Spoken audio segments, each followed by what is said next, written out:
Je m'occupe d'une structure qui s'appelle Paris Côté Jardin, qui fait des parcours. On a été les premiers à faire ça à Paris, en fait, autour de l'environnement, de la nature en ville. Et la petite ceinture, évidemment, c'est une zone qui n'est pas à l'origine vraiment de la nature, c'est une friche industrielle, en fait. C'était une voie ferrée. Mais du coup, la nature qui était présente pendant, déjà, on dit souvent le contraire, mais quand c'était une voie ferrée, il y a déjà de la nature sur les bas-côtés, il y avait des jardins de cheminots et des choses comme ça.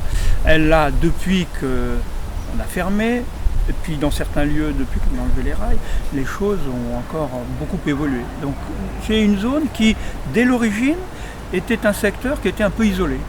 Donc en fait, au niveau de la nature, des plantes, mais aussi des animaux, ça a été une espèce de refuge. Surtout une fois que les trains sont plus passés, avec ou sans rails. C'est un lieu extraordinaire parce que les plantes viennent de partout.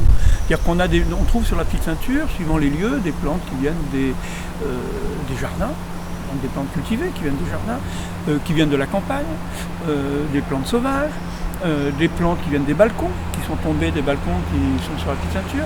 On voit des plantes qui ont suivi les voyageurs.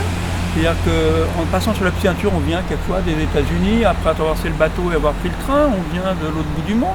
Et puis quand on a marché dans ces pays, on a des graines qui sont accrochées à la base, qu'on en a dans ses bagages, on jette des trucs par les fenêtres. Et en fait, dans cette petite ceinture, on voit des plantes d'un peu toutes les origines. Par exemple, dans le groupe du senson, le senson, c'est une plante courante qui pousse un peu partout. Et il y a un senson qui est arrivé sur la petite ceinture et qui n'a rien à faire à Paris.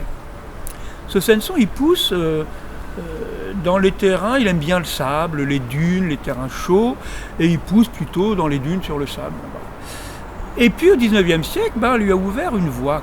C'est-à-dire qu'on a créé une voie ferrée qui allait vers le sud, enfin un peu partout, et avec des ballasts, chauffés par le soleil. Donc en fait, il a pris la voie ferrée dans l'autre sens, lui. Et il est remonté vers le nord. Il est remonté vers le nord en prenant les cailloutis chauds. Et alors c'est très amusant, ce senson, pendant des années, ça commence à changer. Mais pendant des années, on ne le voyait que sur les voies ferrées à Paris. On l'appelle d'ailleurs le senson ferroviaire, c'est un peu pour se moquer. Mais c'est le senson visqueux, son vrai nom c'est le senson visqueux. Donc c'est très riche. Et c'est parce qu'il y a une richesse, une diversité botanique, disons, que tout ça suit. Les fleurs attirent les insectes, le sol est intéressant, il n'est pas tellement transformé, donc il y a toute la faune du sol qui est présente, donc, qui sont consommés par différents animaux. Les oiseaux vont manger, les vers de terre, une partie des graines, etc. Donc tout ça c'est un cycle, et puis voilà, plus c'est naturel, plus il y a d'espèces, plus il y a d'espèces, plus il y a d'espèces, plus il y a de mouvements, plus il y a de... Voilà, c'est normal, c'est ce qui se passe naturellement. Donc voilà, la seule contrainte c'est que c'est en ville. Donc il y a le bruit, il y a la lumière, il y a quand même des contraintes urbaines, il y a la pollution, on en a parlé tout à l'heure, il y a d'autres pollutions, plus récentes, plus actuelles. Mais la nature est tellement bien faite qu'elle s'adapte à tout ça.